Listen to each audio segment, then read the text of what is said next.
Good afternoon, ladies and gentlemen. Welcome to a special edition of Amazing Grace Sportsnet NFL. We're going to talk about a particular sensitive subject that's occurring in the New England area. You see, the Patriots are in last place in AFC East. The Buffalo Bills are at 9-3. Miami Dolphins, they lost yesterday, so they're at 8-4. Jets are at 7-5, and the New England Patriots are at 6-6. Now, there's a lot going on. So, was it Belichick or was it Brady who made the Patriots? Because right now, it doesn't look so good. So let's think about this. Let's see, the Patriots were 7-9 the year after he pushed them out. Then they went 9-7 last year, and maybe they'll go 9-8 this year or 8-9 this year to make it to 17.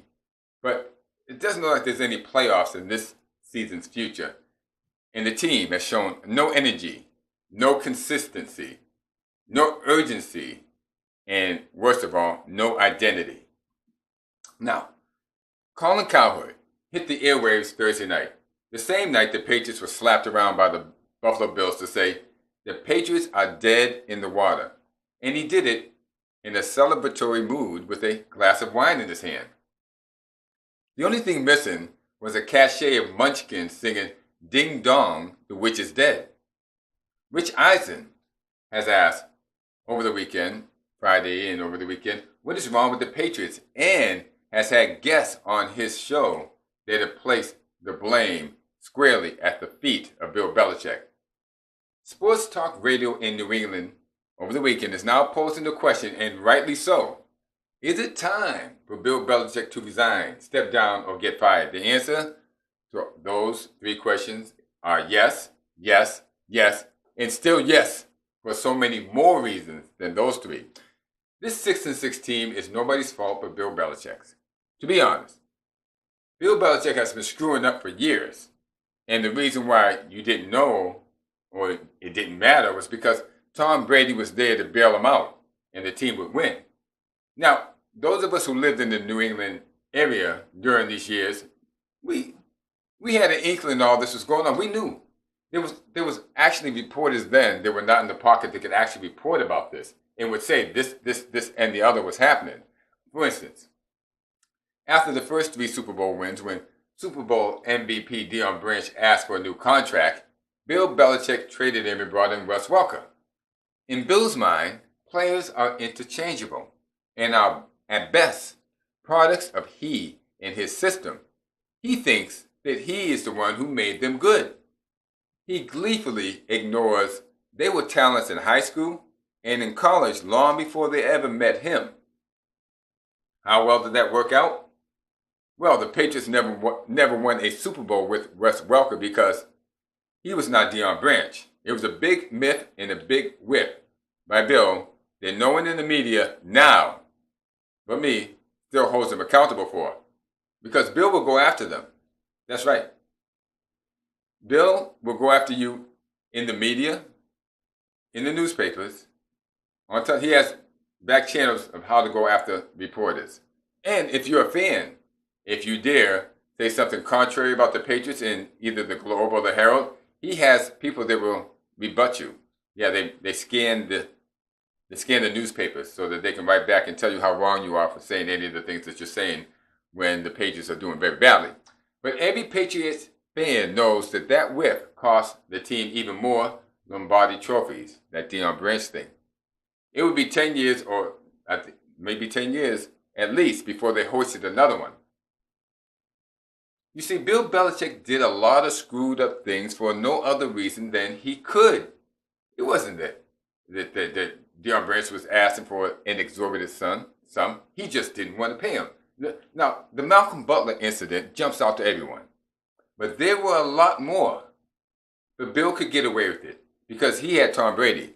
And Tom Brady was going to take the Patriots to the playoffs every year, even when his best receiver was a guy that no one had ever heard about before he got to the Patriots and would never hear about again after he left the Patriots. Now, Bill, who makes about $15 million a year, $15 million, I like to say mil, makes it easier, has shown a psychological aversion to paying players anywhere near their worth. It's almost as if he has a disdain for them for being athletes. The Kraft should have fired Bill. Yeah, the Kraft should have fired Bill Belichick for that and his addiction to unsavory practices. But his resentment toward the value of players was never more evident than when he would not pay Tom Brady, the GOAT, the ridiculous low sum of $25 million when Derek Carr, Patrick Mahomes, Aaron Rodgers, and Russell Wilson, all lesser quarterbacks to a degree back 5 years ago when Brady asked for this contract, were all making $50 million plus. Tom was willing to take half price, but no, that's not enough. That kind of stupidity is just cause for dismissal.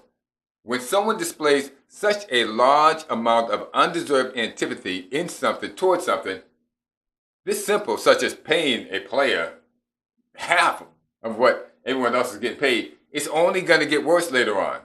So Bill Belichick wouldn't pay Tom Brady that $25 million.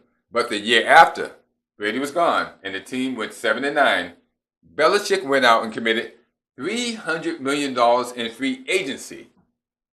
Now, many of the reporters in the New England market today that are carrying this water said, look, Bill is committed to winning and will spend the money if he thinks the player is worth it. But that's not true. Belichick detests paying players anywhere near their market value. He demands and wants total control over a player's life, even to how much money they can make. Something he couldn't do with Brady. And I think that's another thing that went between them. You know, there is something in him that cannot resolve this issue. And that is the real root of what is ailing the Patriots, ladies and gentlemen. That is it.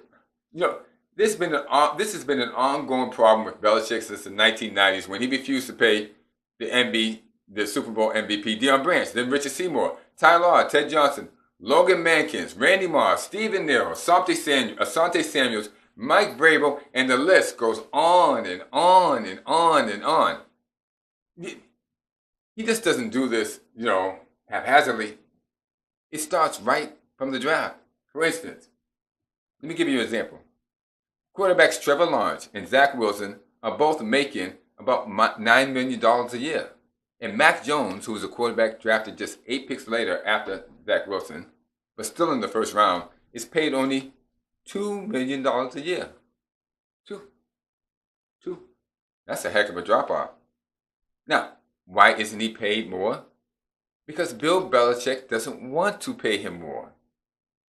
And if Mac Jones or any other player drafted by Bill Belichick doesn't like what Belichick offers them, it's too bad. The only option is to sit out that year and re-enter the draft of the following year. But after all that ceremony and pomp of the draft, to do so would be humiliating to the player. And Belichick knows this. Now, don't think that Mac Jones and everyone else on the Patriots doesn't know that Jones is getting the screw job. But the screw job gets worse, ladies and gentlemen. One of Belichick's favorite tricks is to tack on a 5th-year team option. So every rookie drafted by the Patriots can't get from under Belichick's thumb and make a decent amount of money in the NFL until his 6th year in the league. Yes, he tacked it on with Mac Jones also. Amazing, isn't it, when you consider the average length of a football player's career is just 4 years. 4 years, everybody. Now, if anyone should know that a football player's career is short, thus there's a very short window to make money, it is Bill Belichick, which makes this even more bizarre. You see,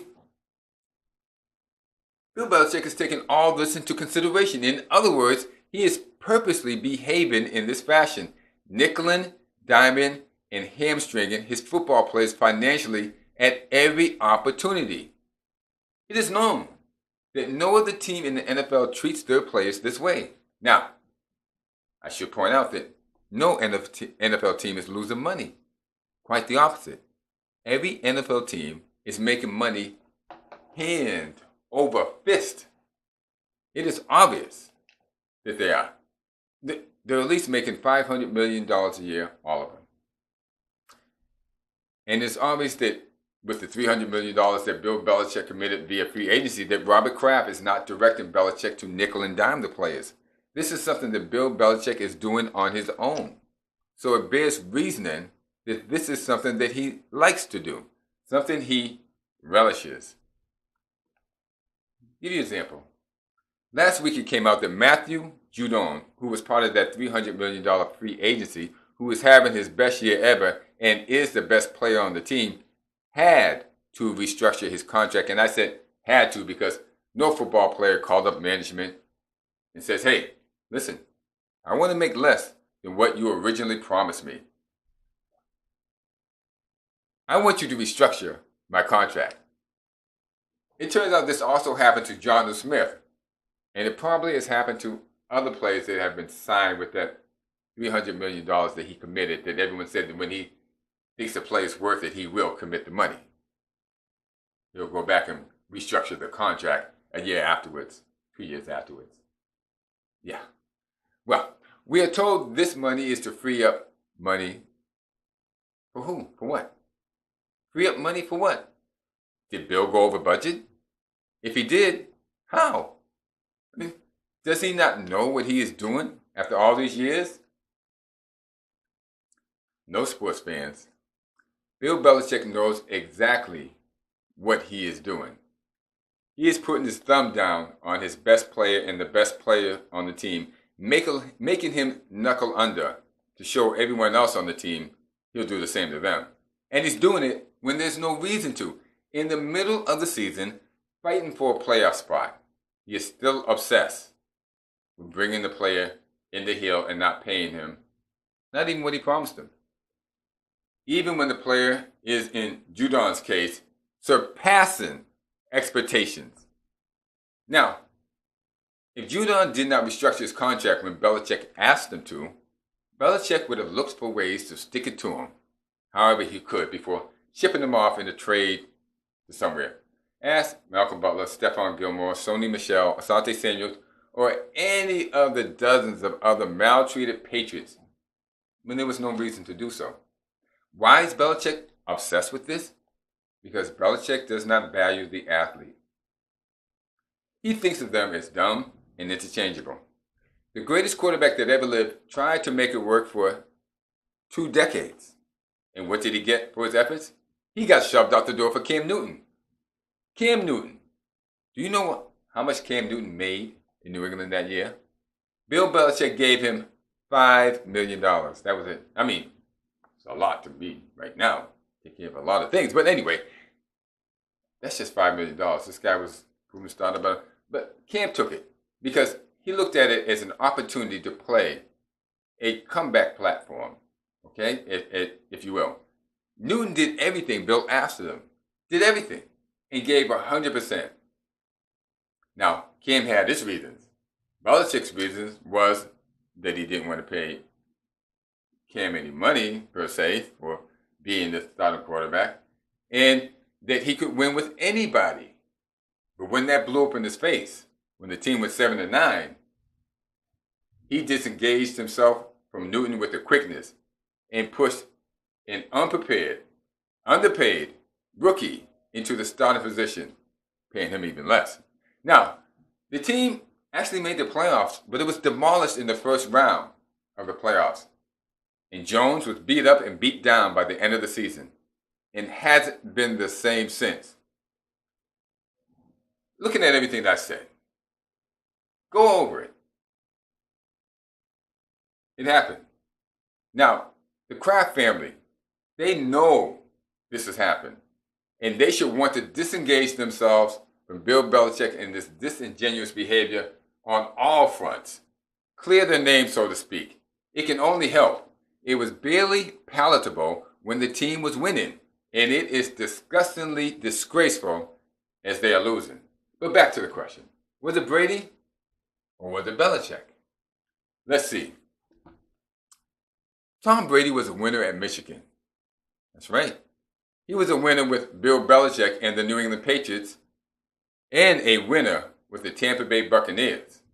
Now, Bill Belichick as a head coach, he was a loser at Cleveland.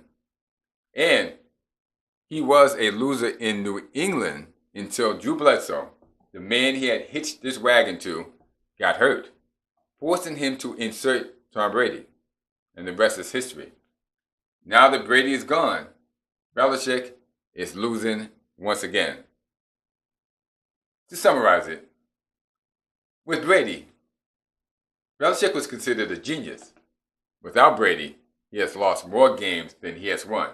It is obvious that Tom Brady made Bill Belichick. Now, if Tom Brady could only do something with Todd Bowles, then no one at all could ever doubt his greatness for millennia to come. Good luck with that, Tom. Thank you, everybody. It's been great. This special edition of What's Going On in New England with the New England Patriots. We will be back, I believe, on Thursday with the edition of What's Going On in Atlanta with their quarterback, Marcus Mariota, and management, and what is going on that they won't move on. See if I can have some special guests come and talk about that. I'll talk to you then. Listen, it's been fun. Have a good day, and remember, you are the most important person in sports.